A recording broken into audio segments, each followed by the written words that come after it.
Let us continue, shall we, down this path of skinny puppy enlightenment. Or I hope so, at least. I mean that in the way that talking about skinny puppy makes us enlightened just by default. Not that I am saying anything enlightening. I hope that I am. I'm prepared for the truth and that I'm not. But hopefully I am. But yes, let's continue the conversation that is skinny puppy, because that, by its very nature, is enlightenment. Am I right, people? All right, I am going to do a quick U-turn from Last Rites, which is the last video I did, and my least favorite skinny puppy album. I'm going to do a U-turn and now talk about one of my favorite skinny puppy albums. To me, there is the holy trinity of skinny puppy albums. There is Too Dark Park, there is Rabies, and there's this, VivisectVI. I love this album for many reasons. Obviously the sound, but the concept of this album, and I want to fall short of calling it a concept album. I don't know that it's a full concept album, but it's close. If Skinny Puppy ever did put out a full concept album, it might be this. Again, it's not Pink Floyd The Wall levels of concept, where it's like 100% schmaltz and self-absorption and don't get me wrong, I love Pink Floyd just like most oxygen inhaling humans on this planet. But The Wall is not my favorite Pink Floyd album. I'm not a big fan of concept albums. I think they're kind of boring generally. This is close to being a concept album, but it's also awesome because this touches on some themes that are very near and dear and close to my heart. Even when I think I was 15 when I bought this and I first heard it. And it deeply resonated with me then, and it still does. And hopefully I can illustrate as to why I think this record is so important and honestly one of the great albums of the 80s and of all time, really. There are some albums in history that are so intensely focused, and I would argue this is the most focused Skinny Puppy album, thematically, that they've ever released. They had intense laser-like focus on this album, musically and lyrically. This is a phenomenal album to listen to from start to finish. This is like a Stanley Kubrick film, you know, like in a Stanley Kubrick film, you start watching in the middle of it, and then you can't stop watching. You just can't turn it off. That's what this album's like. If you were to put the needle down or start hearing a song in the middle of this album, you couldn't stop listening. I can't, at least. This is a great piece of art. And I mean that all around. The packaging, the record itself, the music, everything is so good on this album. I have days where this is my favorite Skinny Puppy album. I have days where it's Rabies. I have days where it's Too Dark Park. It's hard to choose. It depends on where I'm at. You know what I'm saying? Someone asks you what your favorite album is from your favorite band. It shifts. It changes, right? And sometimes it's this. I feel every bit the passion for VivisectVI that I have for Rabies and Too Dark Park. This is such a good album. Love it. I'm going to talk about the physical release first. I did, like in my last video, I looked this up on Wikipedia. I'm not going to get into Wikipedia again in depth. If you want to know what I'm talking about, go watch my Last Rites video. I don't like Wikipedia in general. I think it's a lot of fluff. It's a lot of conjecture. It's a lot of opinions. And Wikipedia should be like an encyclopedia. It should be there for facts. So this VivisectVI page is bloated, just like Last Rites is. I got through a few paragraphs. I had to stop reading. It's too much fanboy and fangirl stuff going on. But I did not know this. I'm going to pull it out of its protective sleeve here. What I did learn about this is this is a gatefold version of this. I'll show this to you.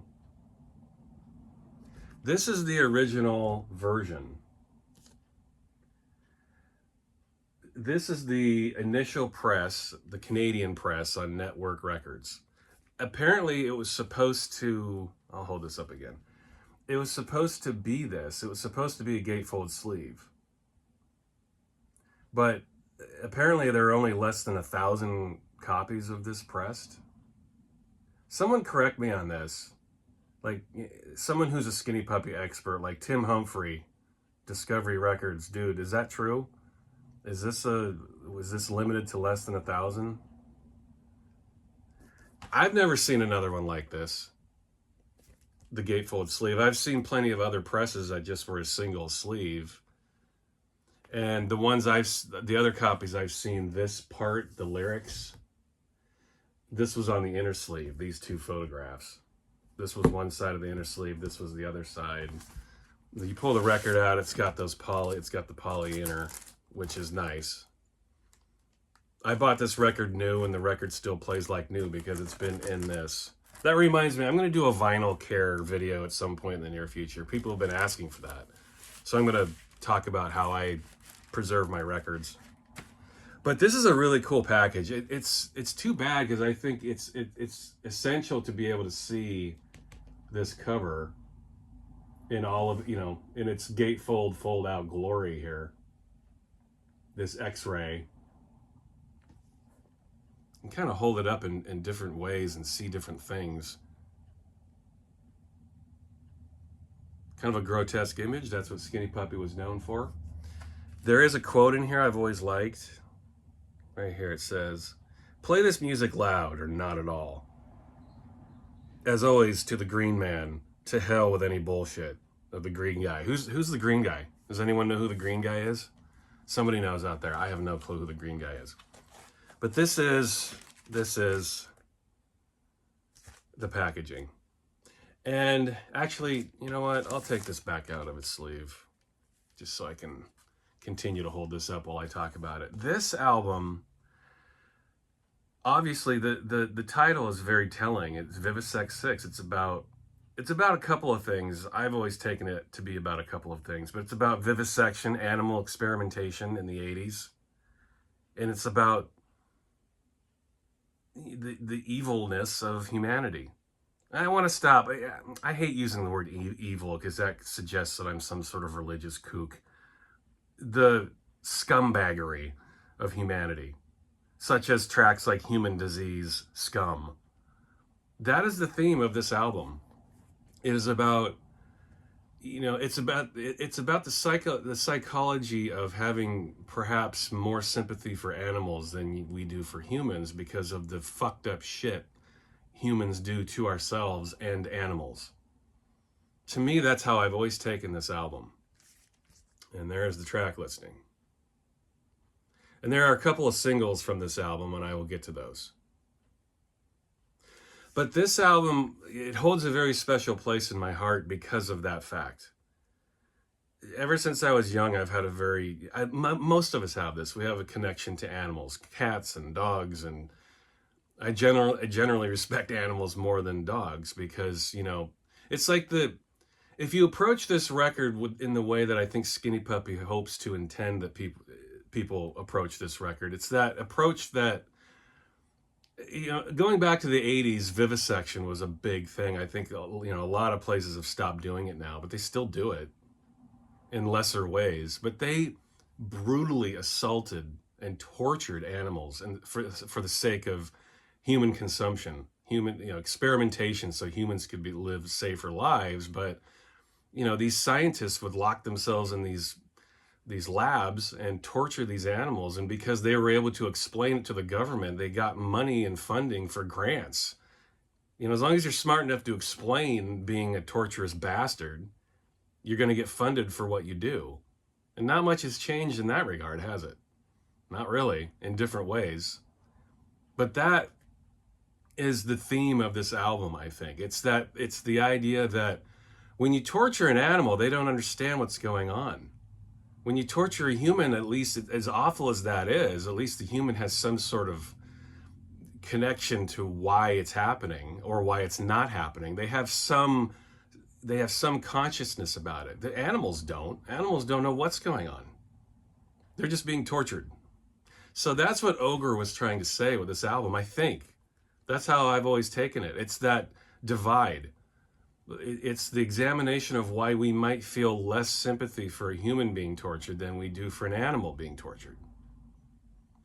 And, you know, not many albums that I know of have ever tried this and ever succeeded so mightily as this album. To me, that's what this album has always represented.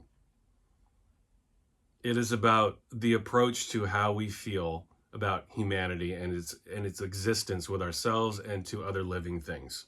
It's a very Buddhist concept, which I definitely connect with. Now, the music is just the icing on the cake. The music, I think, in a lot of ways, is the most challenging they ever released. Someone on my Last Rites video, he was challenging me about how he thought Last Rites was his favorite Skinny Puppy album, and that's great, but his argument was that if you like dance music, you're going to like these albums better. I reject that idea. I don't like that argument. That's not true. Last Rites has plenty of danceable moments on it. All of their albums did. My problem with Last Rites is it was very one-dimensional. This is not one-dimensional. You get the Last Rites intensity on here. You also get electro, you get techno, you get ambience. You get a couple of slower, almost ballady songs. You get just crunchy industrial fuzz nastiness on this. This is a multi-dimensional album, musically. There is so much greatness going on, so much to sink your teeth into. That's what Skinny Puppy did well. And that's why Last Rites is my least favorite, is because it was very one-dimensional. You want to go to the complete antithesis of that one-dimensionality. This. You have VivisectVI. This is about as many dimensions. This is about as dynamic as you can get when it comes to sound. And this came out in 1988. So try to put yourself in that context. Listening to it now, it's like, yeah, it's been done. Try to think of a world where we didn't have all of the Skinny Puppy ripoff artists like Trent Reznor and Marilyn Manson and White Zombie and Rob Zombie. All that shit, all that garbage music. I like some 9 Inch Nails. I like later 9 Inch Nails. Let me qualify that. I got in trouble last time I said 9 Inch Nails sucked across the board. I like Trent Reznor's later stuff. But I'm talking about like Downward Spiral, okay? That one in particular. Think of all that garbage music that has ripped off Al Jourgensen, Ministry, and Skinny Puppy. Back then, when you wanted to hear music like this, you had two options. You had Ministry and you had Skinny Puppy. It is what it is. There is no argument to this, okay? You had to be there, I guess. Here's the track listing. My God, not a bad song on here. This thing flows like a motherfucker. This album is so good. Dog shit. And that's the first single from the album. And I'll talk about that. Awesome song. VX Gas Attack. I mean, you can kind of get the theme of the album, right? VX Gas Attack. Harsh Stone White. Amazing song. Human Disease Scum. That might be my favorite song on this album. Just like this kind of like a down-tempo but grinding dance industrial sleaze. One of their greatest songs. I'd put it in, you know, again, people want to talk about those tracks on Last Rites being their most intense. No. Listen to Human Disease Scum and then say that. That is one of their most intense songs, to me, in my humble opinion. Who's Laughing Now? Testure. That was the other single. State Aid, Hospital Waste. I mean, you know, Ogre's pretty good at putting your mind in a certain place before you hear the song. Hospital Waste? You're already kind of gagging. And then the music totally delivers. You're expecting something kind of gross and sleazy, and that's what you get with the music.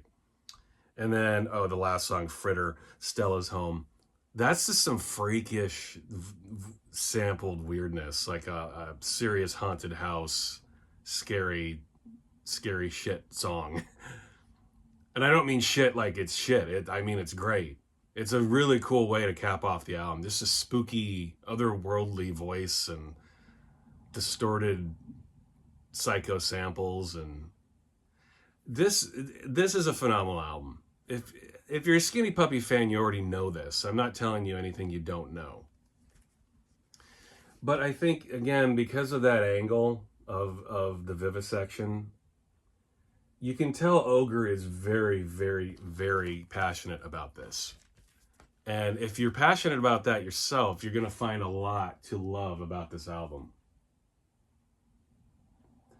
This is a very torturous album to listen to when you're in that frame of mind. When you're being reminded that this animal torture is happening and people are being celebrated for it. There's some dopey scientist in a lab somewhere being celebrated and paid huge salaries of money to perform these atrocious acts on other living things, and then they go home and sleep like fucking babies at night. There's something deeply disturbing about this. And this album illustrates that. If you've got that in your mind and you go into this listening to this album with that in your mind, it might just change you. It changed me. A great album. If you like political albums, and they don't really make political albums anymore, do they? My God, it's sad. I don't really even love political albums in general. But we're in a time now where we need them, and they just don't really happen anymore. Unless you're Bob Dylan or someone who's untouchable. I mean, no one's writing political songs anymore. Well, this is one of the great political albums, seriously. I mean, when I think of great political albums, I think of Bob Dylan. I think of, there's a number of people who were unafraid to be political and to put themselves out there and have a voice. And this is one of the great political albums. John Fogerty of CCR, he's done some great political writing. And this is one of the best politically charged albums I've ever heard. So even if you don't think you are a Skinny Puppy fan, maybe you just stumbled onto this video and you're trying to figure out what it's about, this is a phenomenal starting point. I think starting with any Skinny Puppy album up through Too Dark Park is always a good idea, but if this doesn't grab you, I don't know what would. In the pantheon of Skinny Puppy records, I don't know. If you don't like this, I don't know how you're going to be a Skinny Puppy fan. Let me get to the singles. This is Dog Shit. Or Censor, sorry. It's hard to name a single Dog Shit. You're not going to get on the top 40 airwaves with a song called Dog Shit. So they renamed it, retitled it Censor, which is actually kind of cool too. I think the word censor is just as threatening as, maybe more threatening than a title like Dog Shit. The first aid, like a, health symbol right there. I love this image. Does anybody know what this is? I don't know who this is, what this is from. Somebody will know. Love this image. I mean, look at that. Look at that cover. You're enthralled already. You get an extended version of Dog Shit, which is really cool. It's like almost a 10-minute version. I like the version of Dog Shit on the album a little better. It's a little less polished. It flows with the album, but this has its place on the 12-inch. This is basically just a more polished, dancey remix. This version wouldn't fit on the album. It fits here very nicely though on the 12-inch. And then I think, let's see, is Punk and Park Zoos and Yes He Ran are the two B-sides on here. Both excellent. Skinny Puppy didn't put out bad songs, man. Even their B-sides. All the way up through Too Dark Park, they never put out a bad song. Not to my ears. Never. I'll show the label here on Capitol, as you can see. This is the US edition. There you go. And yeah, as I always harp on in my videos, if you're going to have an album, why would you not have the 12 inches from that album with the mixes and the B-sides? I mean, come on. This is essential. And then the other single they put out is Texture. Another great cover. Look at this.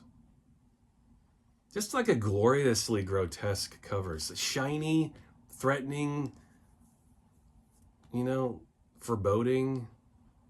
All kinds of different themes going on here. The font, I mean, lots of care and attention into the art of this band. Some more foreboding imagery there. You get a couple of mixes of Texture and a couple of B-sides. In fact, the B-sides are The Second Opinion and Serpents. Both excellent songs. Excellent songs. The remixes of Texture are really cool. One version's like an edited version, and then you get like a more extended 8.5-minute version. This is on red wax. I've heard this is on black vinyl. I've never seen that one. I've only seen this red one. And this is a good pressing too. Even though it's on red vinyl, it still sounds good.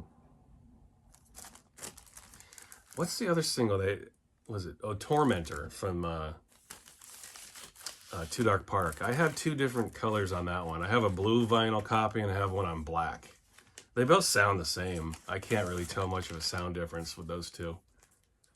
But excellent single. You want to have this. And I wanted to show a couple of other things that came out around this time. This is the 12-inch Anthology record. This actually came out after Rabies on Network. And they basically compile all of their remixes and most of the B-sides onto one compilation here. You can see the track listing there for yourself. There's actually a few songs listed on here that are not on the vinyl itself. It says you get 12 tracks here, but you actually only get 10. But this album is like 70 plus minutes long. That's the one thing that's disappointing about this release, is each side has like 35 minutes of music on it. So the grooves are really tight and compact. I will say it's not a bad pressing. For all that music crammed onto one side, it doesn't sound terrible. Yes, you do have to crank the volume because there's just so much music crammed on there. But I've heard a lot worse pressings on records that had 20 minutes of music on each side. I mean, this is probably the best pressed record of an album that has 30 plus minutes of music on each side that I've ever heard. So if you're a Skinny Puppy fan, I have a feeling you already have this. And it's worth it. Let me hold up the label. This was a Canadian-only press. There's the label. And yeah, again, the track listing on the sleeve itself is wrong. You get, these are all 12-inch versions too. These are all the extended versions you get. Dig It, The Choke, Addiction, Deep Down Trauma Hounds, Serpents, the B-side that I just talked about. Chainsaw, Assimilate, Stairs and Flowers, Death Wish mix, Stairs and Flowers, Too Far Gone mix. Those mixes are from Justin Strauss, by the way, who I've talked about before. Justin Strauss was an American remixer that the American record companies would go to remix songs for the American market. He did some classic remixes. One of my favorite remixes of all time is a Justin Strauss remix. He remixed Pacific by 808 State. Highly recommend you check that out. I should do an 808 State video sometime. And then Texture, 12-inch mix. So yeah, you're getting 70 plus minutes of music on this thing. This is chock full. Especially if you didn't want to get all the 12 inches and spend the money for that, you just pick this up. It's all here. It's all crammed on that one piece of record, so that sort of, that might lighten the interest for a lot of people. The sound quality is not as good as it could be if you bought the 12 inches. Much better sound quality on those. I also wanted to show this. I forgot I had this. I almost made this video and completely forgot I had this. This was the first copy of Melody Maker I ever bought. And this was why. I ended up buying every issue of this for over a decade after this. But Skinny Puppy was on the cover, May of 1988. Melody Maker would go on to list this as their best album of that year. So Melody Maker was on board. They loved this band and this album. And this is Ogre, one of his masks from the live show. Yeah, I thought this was cool. I thought Skinny Puppy fans would really be into this. 35 years ago, Melody Maker was taking a chance and putting Skinny Puppy on the cover. And I didn't see anybody else doing that. I don't remember seeing Skinny Puppy on any covers back then. or at all, ever. It was rare. Maybe they just didn't do interviews. I don't know. Here's the inside. You get a picture of the band circa 1988. VivisectVI time. And it's a, it's a nice article. They talk about the album, they talk about their live shows, their live presentation, the grotesqueries and the goriness and the violence that went on stage, it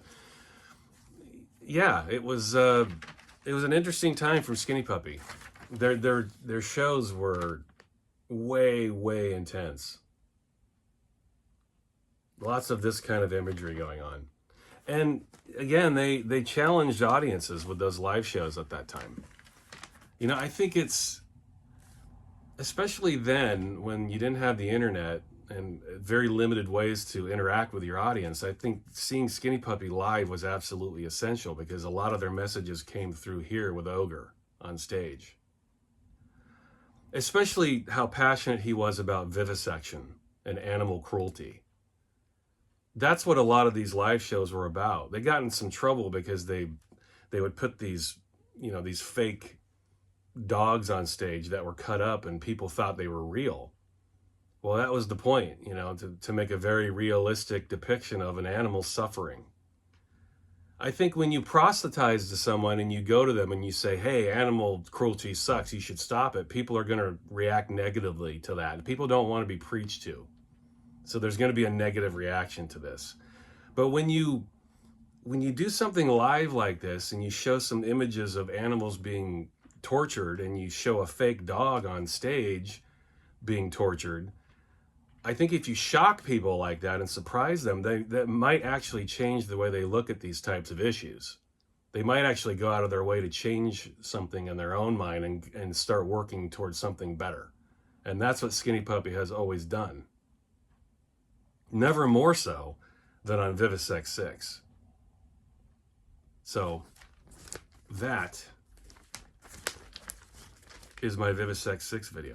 VivisectVI too itself was a cool title. Obviously Vivisect was vivisection, but I think it was always a take on like Satan 666. They wanted that kind of imagery to be out there. It's a hell of a way to approach an album. It puts you in a real headspace. And that's what this album is. It is dense with headspace. Go listen to this album again today, guys. Seriously. I know most of you who watch my Skinny Puppy stuff, you're already converted fans, but this is one of the finest albums ever made, in my opinion. Not just Skinny Puppy, but as someone who loves experimental, electronic, all kinds of different weird music, this is one of my favorites for sure. This just stands on its own. It's on its own plane. It's its own mountain in the world of awesome music. Thanks as always. I will talk to you next time.